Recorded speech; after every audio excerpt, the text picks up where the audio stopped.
there is something that we need to talk about.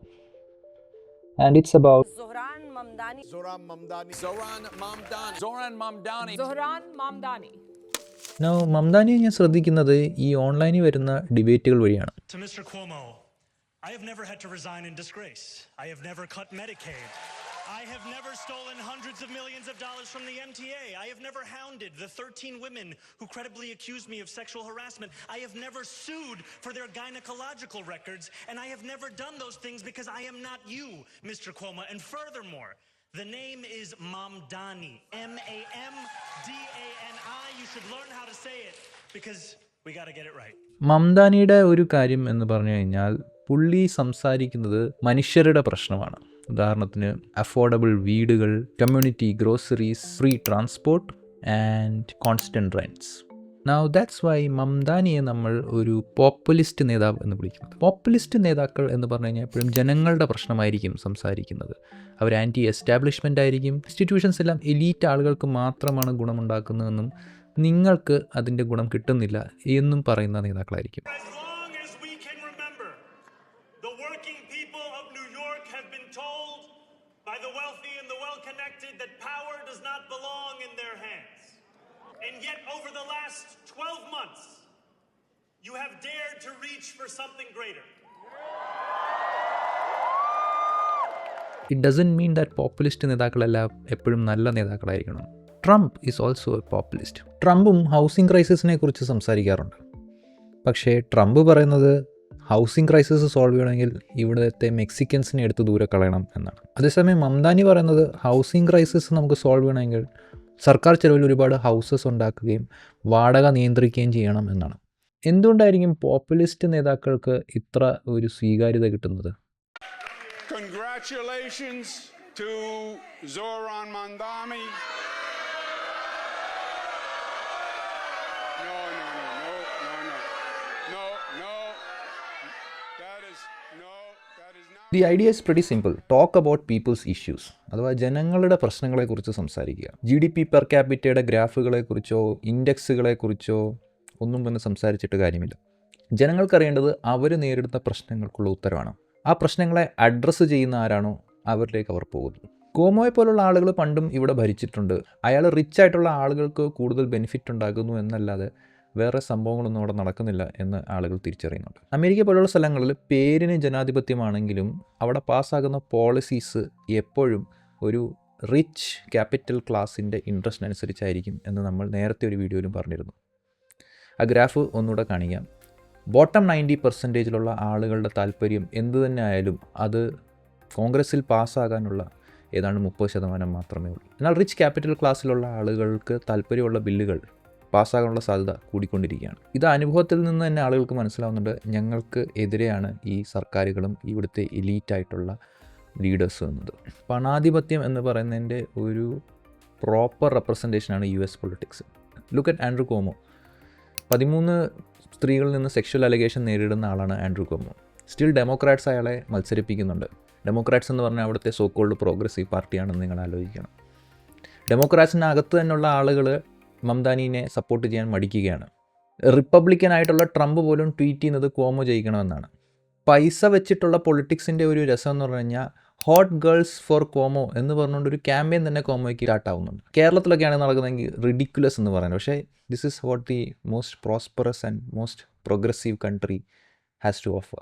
New York മേയറായി തെരഞ്ഞെടുത്ത സൊറാൻ മംദാനിയെ പല ആൾക്കാരും അവരവരുടെ സ്വന്തം താല്പര്യത്തിനും രാഷ്ട്രീയത്തിനും അനുസൃതമായിട്ട് പല പേരിൽ ചുമ്മാ വിളിക്കുകയാണ്. കമ്മ്യൂണിസ്റ്റ്, സോഷ്യലിസ്റ്റ്, ജിഹാദി, ഇസ്ലാമോ ലെഫ്റ്റ്, ഇസ്ലാമിസ്റ്റ്, അങ്ങനെ ഓരോ വിശേഷണങ്ങൾ ചാർത്തി കൊടുക്കുകയാണ്. ശരിക്കും പക്ഷെ മംദാനി സ്വന്തം രാഷ്ട്രീയത്തിനെ വിളിക്കുന്നത് ഡെമോക്രാറ്റിക് സോഷ്യലിസം എന്നാണ്. മംദാനിയുടെ രാഷ്ട്രീയം എന്തു തന്നെയാണെങ്കിലും ഒരു കാര്യം നമുക്ക് എല്ലാവർക്കും വളരെ വ്യക്തമാണ്. ജനപക്ഷത്ത് നിന്ന് ജനങ്ങൾക്ക് വേണ്ടിയാണ് മംദാനി സംസാരിക്കുന്നത്. മംദാനിക്കെതിരെ നിൽക്കുന്ന ആരാണെന്ന് നോക്കിക്കഴിഞ്ഞാൽ അത് വലതുപക്ഷവും ക്യാപിറ്റലിസ്റ്റ് വിഭാഗവും അവർ നിയന്ത്രിക്കുന്ന മാധ്യമങ്ങളുമാണ് മംദാനിക്ക് എതിരെ സംസാരിക്കുന്നത്. മംദാനിക്കെതിരെ ഇവർ തിരിയുന്ന അത് ഡെമോക്രാറ്റിക്, റിപ്പബ്ലിക്കൻ അങ്ങനെയുള്ള രാഷ്ട്രീയ ഭേദമന്യേ മംദാനിക്കെതിരെ പലരും ഒന്നിക്കുന്നതിൻ്റെ പ്രധാന കാരണം മംദാനി അവർ ഒരു സോഷ്യലിസ്റ്റ് ആയിട്ട് പെർസീവ് ചെയ്യുന്നു എന്നുള്ളതാണ്. യഥാർത്ഥത്തിൽ മംദാനിയുടെ രാഷ്ട്രീയം സോഷ്യലിസ്റ്റ് ആണോ എന്ന് ചോദിച്ചാൽ അല്ല.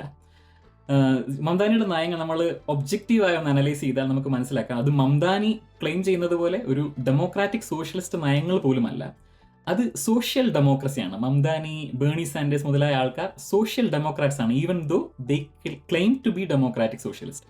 എന്തുകൊണ്ടാണ് അങ്ങനെ പറയുന്നതെന്ന് വെച്ചാൽ they are working within a capitalist system to ensure the welfare of the people.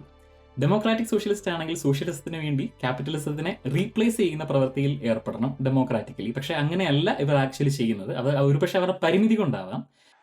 There are many who thought this day would never come, who feared that we would be condemned only to a future of less.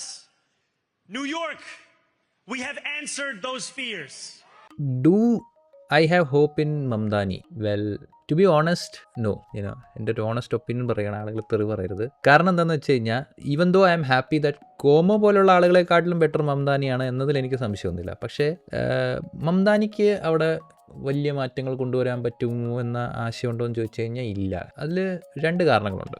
ഒന്ന്, മംദാനി നിൽക്കുന്നത് democrats എന്ന് പറഞ്ഞ പാർട്ടിയാണ്. So this is the most messed up party. യാതൊരു വിഷനില്ല, യാതൊരു political goals ഇല്ല.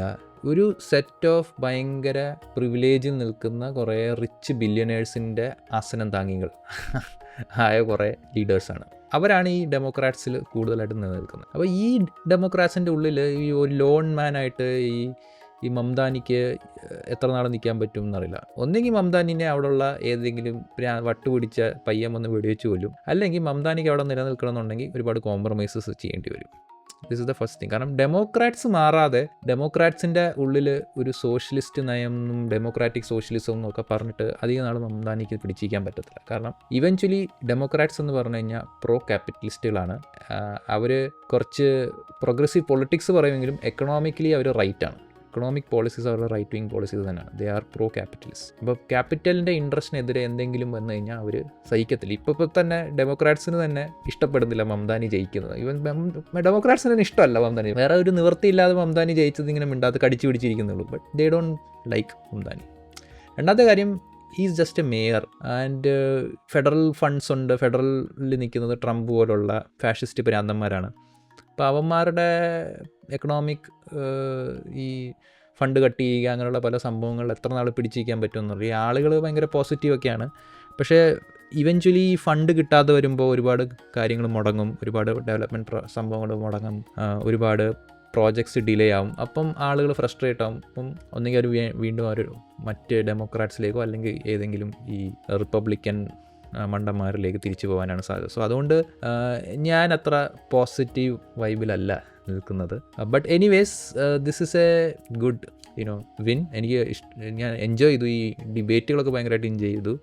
But നമ്മൾ പഠിക്കേണ്ട കാര്യം എന്ന് വെച്ച് കഴിഞ്ഞാൽ വി ഷുഡ് തിങ്ക് ബിയോണ്ട് ഈ ഡെമോക്രാറ്റ്സിൻ്റെ ലിബറൽ സംഭവങ്ങളിൽ നിന്ന് മാറി സോഷ്യലിസത്തെ സീരിയസ് ആയിട്ട് കാണേണ്ടതുണ്ട് എന്നൊരു ചിന്ത കൊണ്ടുവരുന്നതിൽ ഈ മംദാനിക്ക് നല്ലൊരു റോളുണ്ട് എന്ന് ഞാൻ തോന്നുന്നു. ഇപ്പം ഒരുപാട് അമേരിക്കൻ യൂത്തിൻ്റെ ഇടയിൽ സോഷ്യലിസം, ഈവൻ ലോകത്തും സോഷ്യലിസം എന്ന് പറയുന്ന സംഭവം we should rethink about it. നമ്മളിതുവരെ ചിന്തിച്ച രീതി കറക്റ്റ് അല്ല. We should start rethinking our assumptions about socialism എന്ന രീതിയിലേക്ക് വരുന്ന കാണുന്നുണ്ട്. അപ്പോൾ അതൊക്കെ കാണുമ്പോൾ ഒരു ഹാപ്പിനെസ് ഉണ്ട്. New York, this power, it's yours. This city belongs to you. Thank you. Socialism എന്ന സംഗതിയുടെ ഒരു മണം അടിച്ചപ്പോൾ തന്നെ അവിടെയുള്ള ക്യാപിറ്റലിസ്റ്റ് വിഭാഗം പാനിക്കായി. അവിടെയുള്ള ജനങ്ങൾ സുറാൻ മംദാനിയുടെ ഈ നയങ്ങൾ അവർക്ക് ഗുണകരമാണ് എന്ന് തിരിച്ചറിഞ്ഞു. രാവിലെ മുതൽ രാത്രി വരെ 2-3 ഷിഫ്റ്റിൽ പല പല ജോലികൾ ചെയ്തിട്ടും 2 അറ്റം കൂട്ടിമുട്ടിക്കാൻ അവർ ന്യൂയോർക്കിലുള്ള മനുഷ്യർ ബുദ്ധിമുട്ടുകയാണ്. ഈ hard work is equal to success, then you can achieve American dream എന്നൊക്കെയുള്ള ഈ ക്യാപിറ്റലിസ്റ്റ് നുണകൾ അവർ തിരിച്ചറിഞ്ഞു തുടങ്ങി. നമുക്കെല്ലാവർക്കും പരിചയമുള്ള ഒരു പഴയ ഒരു സോഷ്യലിസ്റ്റിന്റെ ഒരു കോട്ട് പറഞ്ഞ് ഞാൻ നിർത്താം. I'm convinced there is only one way to eliminate grave evils of capitalism, namely through the establishment of a socialist economy. FBI നോട്ടപ്പുള്ളിയായി മാറിയ ഈ സോഷ്യലിസ്റ്റ് ആരാണ് എന്ന് മനസ്സിലാക്കിയവർ കമന്റിൽ അയാളുടെ പേര് എഴുതുക. Thank you.